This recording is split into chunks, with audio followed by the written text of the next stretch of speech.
I'm just setting the fail-safe on this. These radios actually leave an instruction with the receiver to return to a certain position if they should lose communication. Yeah, I think so. Jamie will be joined in the chopper by Eric Gates. He and his brother Dirk have over 20 years' experience in amateur rocketry. They plan to fire the motors by remote control. Go. 1, 2, 3, 4. 1, 2,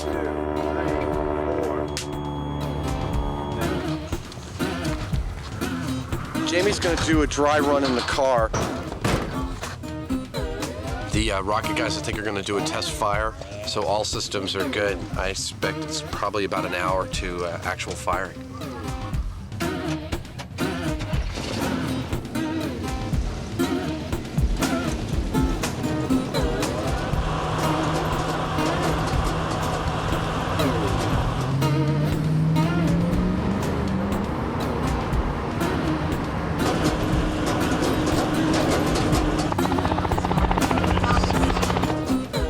The remote control and fail-safe are working perfectly. Everything went fine on that dry run. We got all 3 attenders in the firing sequence. It was a perfect run. Well, you know, I'm not at all happy. The reason being that unless something goes wrong on the first test, it makes me nervous because that means something's going to go wrong later. How you doing? Adam Savage. If this new visitor is right, Jamie may just get his wish. I looked at it, the mount's not strong enough, number one. The mount's not straight either. We warned them about straightening the mount. It's got to be dead straight or it'll steer the car all the time. George should know. Not only did he work on the Apollo program, he's conducted numerous speed trials out here. And 8 points welded into the frame of the car. I hope it works. I mean, you know, because I don't want you to dig up my leg bed. Not exactly comforting words for our final briefing. The helicopter's going to do a pass around just like we did the last time. About the time that it passes in front of the car, I've released the brakes and the car's going to start to roll. Like the Myth, our plan is to get the car up to 80 miles per hour before firing the rockets. Giving it a lot of gas. When the motors go, they're going to have a tendency to scare you. So when you're hearing the 3, 2, 1, brace yourself, don't veer. Sound like a jet engine. It's going to get a 15-foot flame out the back. 15. Yep. Is that when the rocket fires, is it going to cause the... We don't know. We don't know. The car might end over end, whatever. You want to be far enough away that you have, you know, several seconds. Cool. And if you do, a general rule of thumb with that kind of thing, if you do see something coming at you, go off at right angles to it. Don't try to outrun it. The crew are not the only ones who'll be keeping a close eye on the rocket car. It seems to have attracted the interest of security at nearby Edwards Air Force Base. Let's have a good bird, man. Yeah. Get your game face on. Good luck. This is so exciting. That cardboard box at the front of the I'm going to have a grinectomy.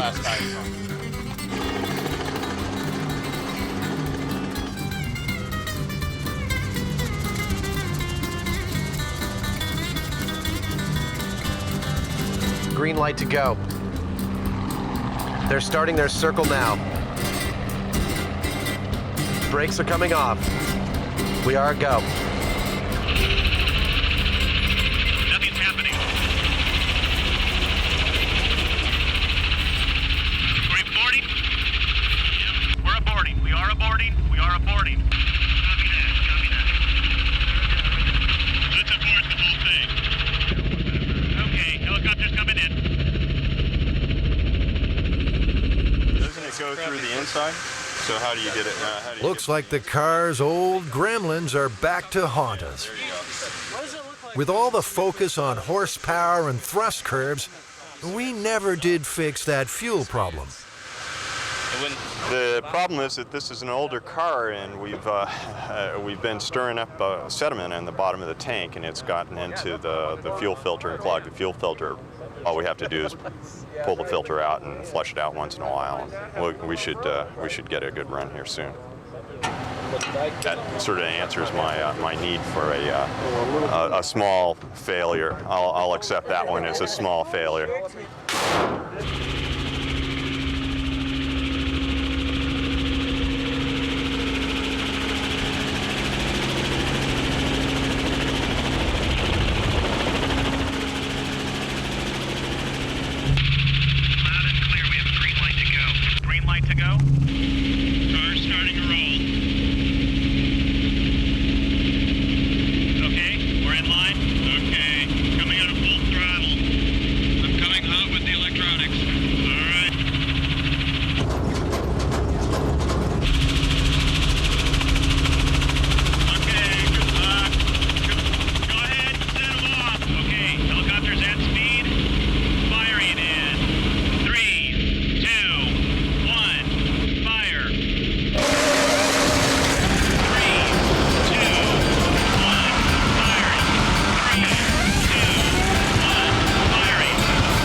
It's been a long road, but finally, we have liftoff. 3 rockets, 4 seconds, and 1,500 pounds of thrust apiece. That's 3,000 horsepower for 12 seconds. Just like a JATO.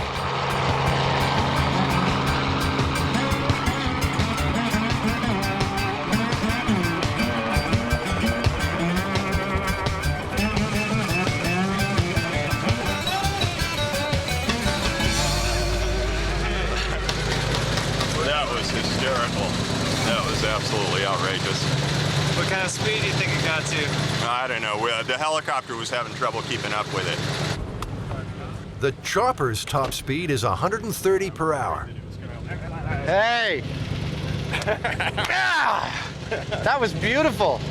We lost track of it. Oh yeah, we couldn't keep up with it with the helicopter. It just once those suckers lit, it just like. It's one thing to see him go up, it's another thing to see him go horizontal. How much did you guys in the dust? Just the dust trail from the car. It's so beautiful. I was quite impressed. I was hoping it would go good, and it did. You know, I was a little apprehensible, but no. Jamie did his homework. Over the years, many have claimed they were the inspiration for this story.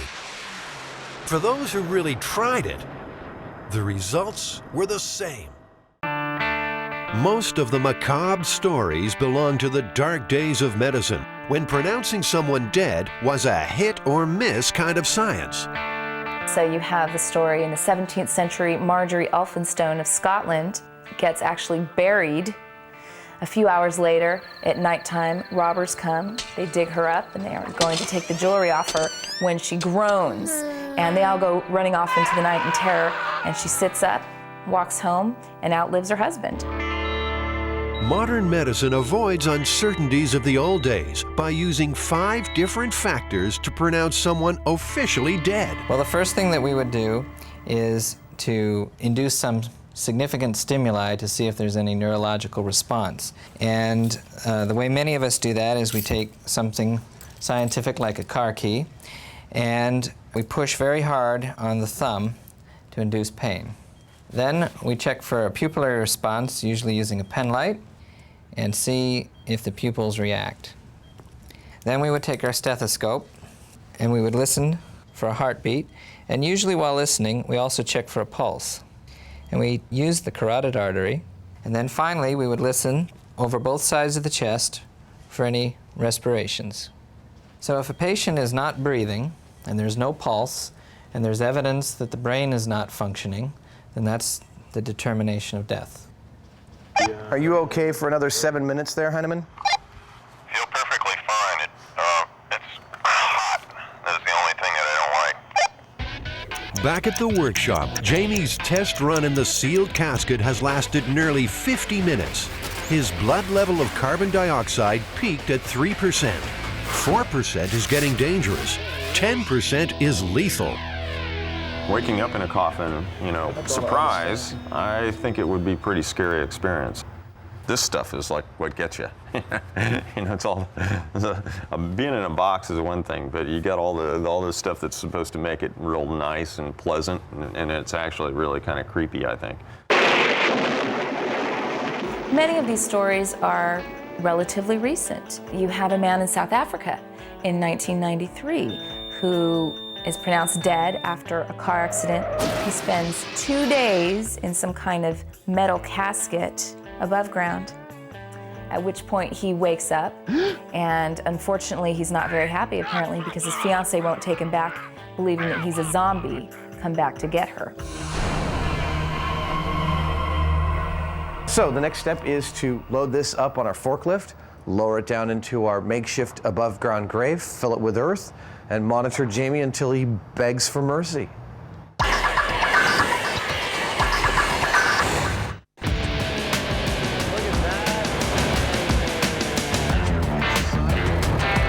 The Mythbusters are about to defy nature in an attempt to bury Jamie alive. How you doing?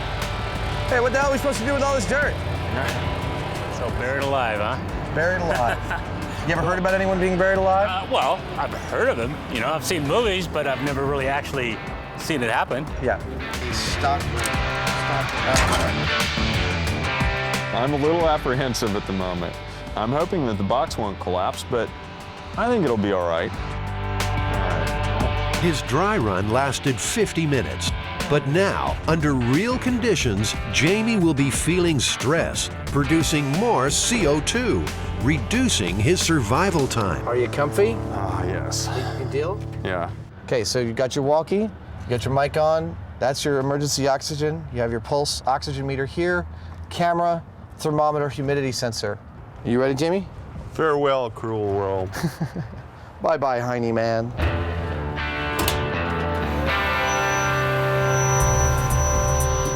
With Jamie laid out in his casket, Adam gently lowers him into the chamber. Watch yourself, it's gonna go down. He's about to undergo a rare ordeal. He will be buried alive.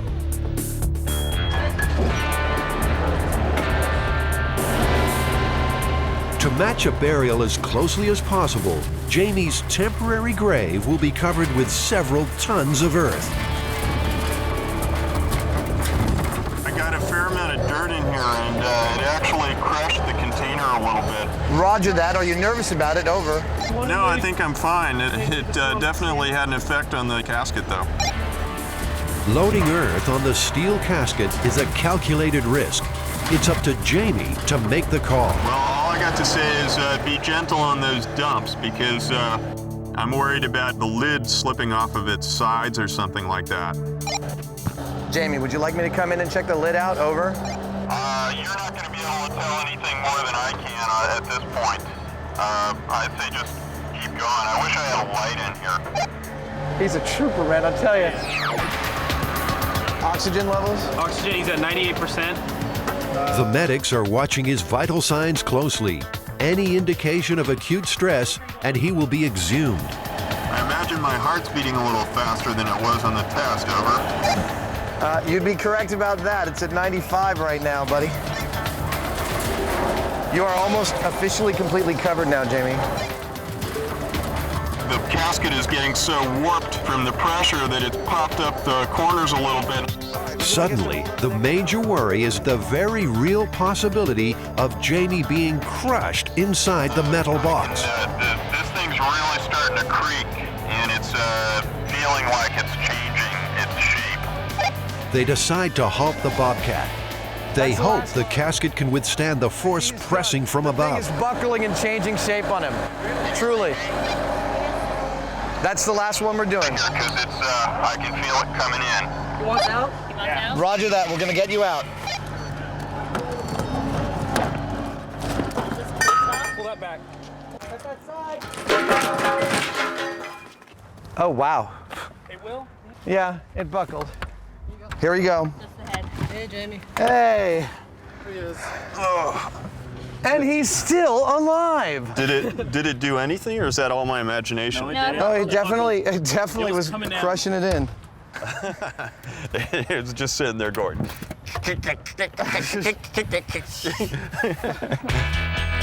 Yeah! Jamie persisted inside the casket for 30 humid minutes, breathing only the available air. I started to panic a little bit there at the end. I mean, it's pretty scary. I mean, I don't have any particular fear of enclosed spaces at all, and you know, feeling those walls starting to cave in, it really gets you going, as I'm sure my pulse rate will testify. Here's where your pulse started. And at the point you asked us to get you out, you were off my chart. Your pulse was about 115. Okay. Which shows, I mean, because of your pulse, you were using up a lot more oxygen. So what are the chances of surviving 6 feet under? I think the myth is sufficiently busted. I don't think it's possible for someone to survive a couple of hours in the panic state of being buried with their coffin crushing and all of that stuff, let alone a couple of days until they're exhumed and found to be alive. That's just patently ridiculous to me. Well, there you go. Myth busted. In August 2003, Matt Thompson was struck by lightning in Colorado. So my tongue ring. Oh, no, dude. Was the lightning attracted to his metal tongue piercing? Oh, it's broken off in there, it looks like. To test the myth that body jewelry increases your chance of being struck, Adam and Jamie have enlisted the help of Delta Star West. They manufacture industrial-grade electrical machinery. You still feel nice and cool. Adam's freshly made gelatin heads are the focal points. He has to suffer as much as I have. A metal stud expertly fitted to one dummy's lower lip. I should have been a surgeon. All right, let's see how it does. We have this gigantic bank of capacitors, which creates over 1 million volts at something like 1,000 amps. And it's sending electricity across this wire through this electrode, and these heads, which are grounded, will complete the circuit. Essentially, they're making mini lightning at the flick of a switch. 1 million volts stored in a capacitor will discharge down a wire, jumping to the ground through one of the 2 heads. We're hoping to find that it shows a preference to go to one head or the other. And if it shows a preference to go to the one with the barbell, then we'll know that you're more likely to get struck by lightning. If it doesn't, if it goes for this head, then the myth is busted. Real lightning can be over 100 million volts. It kills about 100 Americans a year. This 1 million volt jolt would still turn you into toast. Everyone's keeping a safe distance. We're good. The lightning will discharge into one of the heads. It takes just a fraction of a second. It's hit the head on the right. You can see it in freeze frame.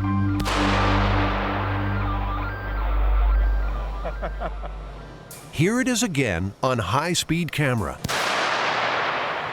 Well, it went to the one without the barbell in it. It did.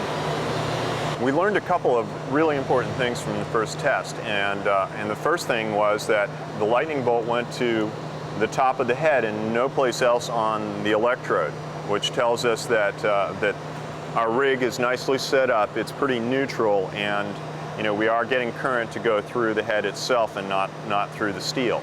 The second most important thing that we learned about this was that the discharge actually went to the head without the piercing. So this is not looking too good right now. But the testing has just started. In the interests of accuracy, they move each head to the opposite spike. We're just doing a control by swapping the heads on the rig and making sure that the rig doesn't prefer one direction or the other.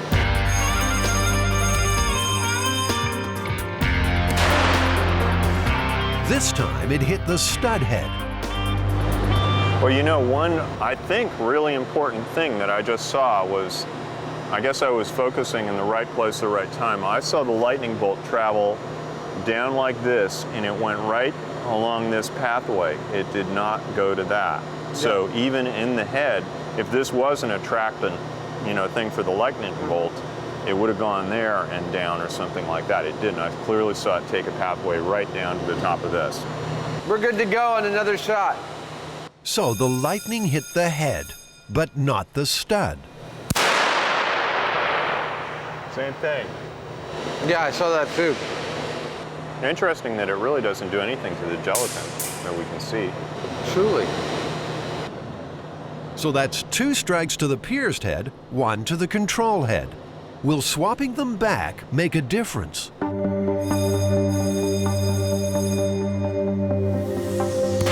It's the pierced head again, but a confusing pattern is emerging. The charge often goes to the piercing side, but it never seems to touch the metal.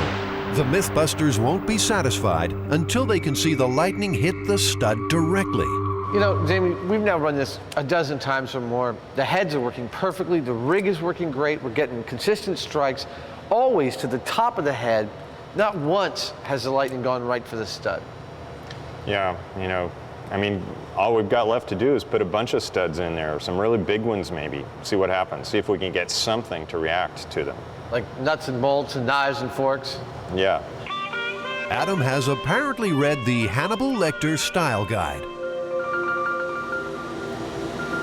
All right, I think that's a pretty good look there, Jamie. What do you think? Well, maybe more is better.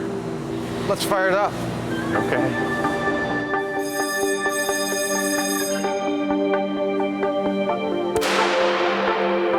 It went to the head with the studs in it. Still didn't touch the studs. Went right down through the middle. Yeah.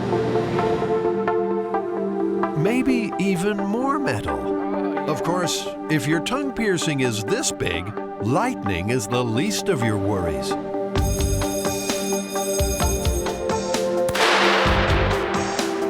I saw it go into the top of the head and go out to the bolt and back in. It just goes to show, you know, don't put any really big bolts in your mouth during a thunderstorm. Finally, a test for the mother of all studs. Well, cheek piercing there. It's unlikely to catch on at many nightclubs, though it might just help you get in the door. Will it attract lightning?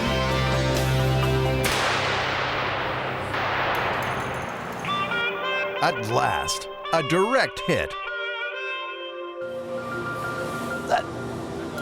Well, that knocked the doorknob right out of his face. The Mythbusters are unconvinced that studs attract lightning. While the Zap did seem to prefer the head with the piercing, a lack of consistent direct hits suggests some other unknown factor was involved. We could have done this 1,000 times and still not gotten that same result. You know, lightning is just really unpredictable. You know, that might be the case, Jamie, but we do know that metal does have an effect.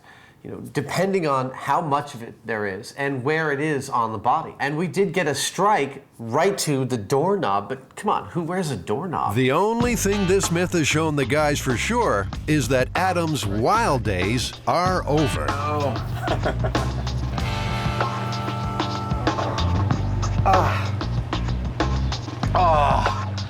Heaven. Oh, God. That was horrible. There we go. My tongue is free. The scene is set exactly according to the myth. We have one not-so-smart man, Buster, who's crawled down a 3-foot-wide drainage pipe chasing a raccoon. Like that. There we go. Like this? Yeah. The raccoon's probably all the way at the very end, you know, up against like a steel grate or something like that. So he's probably like right here, trying to be as threatening as a raccoon soaked with gasoline can be. Okay. Let me get my automatic match. The Mythbusters team gets ready for launch. Cameras will cover it from every angle. Sensitive equipment is protected by a bulletproof plastic shield. A baby fire truck is at the ready.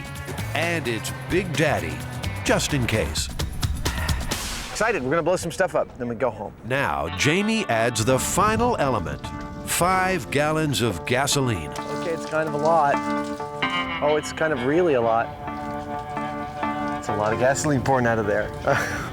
That's it. That's it. All right, get out of there. Okay, here we go. Standing over here with me, Jamie? Yeah. In 3, 2, 1.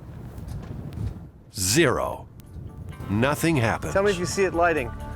Yeah, I don't see any Any flame? Seems that pesky Raccoon slipped down onto the lighter. He's repositioned, and we are clear for launch. Okay, here we go. There we go. We have ignition. Put it out now. Go.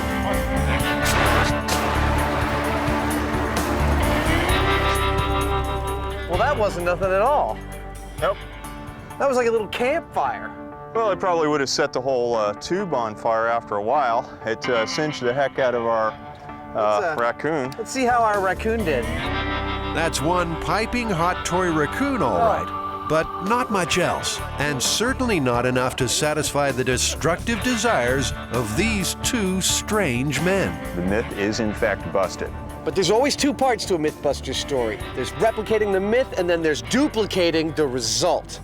And we replicated the myth, we got nothing. Now it's time to see what it takes to launch him out of that tube. In the world of weaponry, a sabot is used when a specialized bullet or projectile is too small for the barrel of a gun. The sabot fits around the bullet to seal the chamber, so the blast from the gunpowder can send it firing out of the barrel. It's hard enough remembering how to say sabot. Now, Jamie has to work out what to make one from. That's about 2 feet, so darn, that tube's big. It's gonna make me work.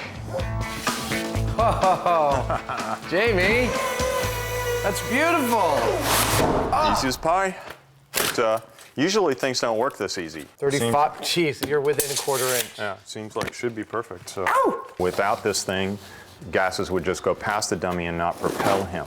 With it, it blocks the chamber, and hopefully it will carry the dummy with it out of the barrel. The sabot will fall away in its 4 parts as we've designed it, and the dummy will continue on his trajectory. Let's hope the plan stays on target, because back on the firing range, we are now working with dangerous explosives. Second circuit, just to the end of the tube here, and then if we have a problem with the first circuit, we'll just tie into this. Sounds good. So I'll tie this on and throw it on? We want to fire a 180-pound projectile 200 feet. So, how much gunpowder will we need? Well, in World War II, the guns of the mighty U.S. battleship Missouri used 660 pounds of explosive powder to launch 2,700-pound projectiles with a range of up to 23 miles. There are no records of raccoons being present on the USS Missouri. Back up on the backup, preparing to launch. John McLeod normally creates pyrotechnics for Hollywood films. Today, he's cooking up a different kind of blockbuster. We're using 10 one-pound cans of the GoX black powder. That should give us a pretty good bang. Buster is locked in the sabot and loaded into the pipe. Okay. Shove it in. Oh, yeah. Oh, baby. Okay, we need a little more push here. All right, here we go. Okay, ready? That's good, right? Well, that's tight, huh? That's pretty good. Cue the bomb. So that's the 10-pounder, isn't it? It's a 10-pounder. Don't look like much. Not until it goes off. The local geese are heading south to safety. You think they can tell we're about to blow something up? John will use an electric detonator to ignite the powder. With the wiring all checked, it's time to seal the end of the pipe. Look at that, that's perfect. All right, I'm gonna bury it. The pipe must be plugged to direct the force from the blast towards Buster and send him out the other end of the tube. Will it work? That's in the lap of the gunpowder gods. I think if the worst thing that could happen was it would rupture the back end of the tube and maybe shoot dirt and sand and possibly little rocks. It's also, I'd say 50% likely that it stays back there in the tube and the whole thing just blows up. That's totally acceptable to me as well. The whole damn thing could blow up for all we know, but our best shot is that it's going to come out of there, and it's going to come out really fast, and it's going to look really cool. Jamie is so confident, he's parking Buster's wheelchair right where he thinks he'll land. Jamie, you hoping to catch him? Yeah. All right, that's about the most optimistic thing I've ever heard. If you catch him, I'll give you $100. Okay, let's put this Big Bang Theory into practice. You got some? You want to put some protection on there? I think I'm all right. He thinks he's all right. Firing in 3, 2, 1.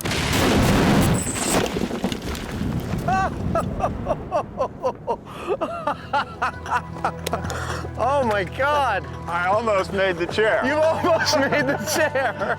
We've got two very excited Mythbusters on our hands. He survived! Buster survived! Already. Oh! Woo! Came out there with some horsepower, didn't it? How you feeling, buddy? It worked absolutely perfectly. I was off by about 5 or 10 feet.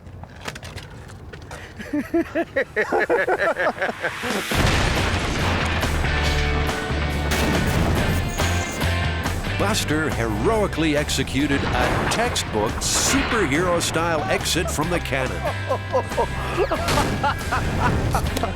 Oh my God! You know, I gotta say, I think we planned this whole thing really well. The sabot worked. He did launch a significant distance out of the barrel. The myth says 200 feet that the guy lived. I tell you, watching that dummy land, there's no way he would have lived at that distance, let alone that distance again. This myth is just, I mean, complete and utter lunacy to think that it's true. Well, Buster, how you feeling, man? What do you think? Raccoon rocket, true or busted? What do you think, Jamie? I'd say it's pretty effectively busted. You know, we would have died if we'd been in Buster's place, that's for sure. Man, he is a little worse for wear.